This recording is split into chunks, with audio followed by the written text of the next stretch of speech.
议会这届定期会，环保局除了提出给团城市自治条例修正案，嘛拟定了台南市净零永续城市管理自治条例草案，同时举办过13场公听会来说明。不过议员蔡玉辉却质疑，未建立这么重要法案，却无通知议员代表列席，要求加开公听说明。同时，会中无分蓝绿，嘛要求了解现况的会议记录等各界意见。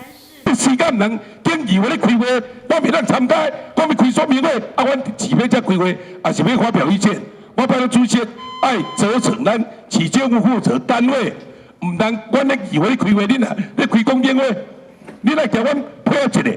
给一条会使袂啦。如果在会议当中有讨论任何的增修内容、增减内容也好，请就及时把它反映调整到你们要提出来的法规上面嘛。不要说你定了一个草案，你甚至在未公开，然后大家也不知道这个状况之下，临时交给民间或我们公务机关去讨论，讨论出来的结果，你也没有去修那个法规，没有修那个法规之后又丢到议会这边来，那其实是减缓这个作业时程嘛。因为这些没有改动的条文，到时候透过民意的反映给民意代表，那我们在法规上讨论的时候，还是那些旧问题、老问题，那是不是又浪费时间？10几次公听会，但其实议会这边没有知道任何内容，我们只有知道条列式的状况，其实是大家都蛮有意见的，然后所以这个是可能要麻烦你们把资料汇整之后，好，先让议会知道到底你们前面讨论哪些。那因为这个法案它新，而且它涉及的局处单位太多了，所以我们必须要知道你们公听会、说明会到底哪些局处已经发表过意见，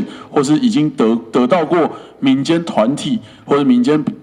朋友、大家乡亲们的反应是什么？那我们议会才有办法去针对说，那到底哪些地方没讨论过，或是哪些地方我们觉得还有不足的，再去加强讨论。该提案议会嘛决议，等台市府伫加开溪南、溪浜等公听会以后，才将会议记录等相关资料送回进一步审查。台南新闻管制林英光采访报道。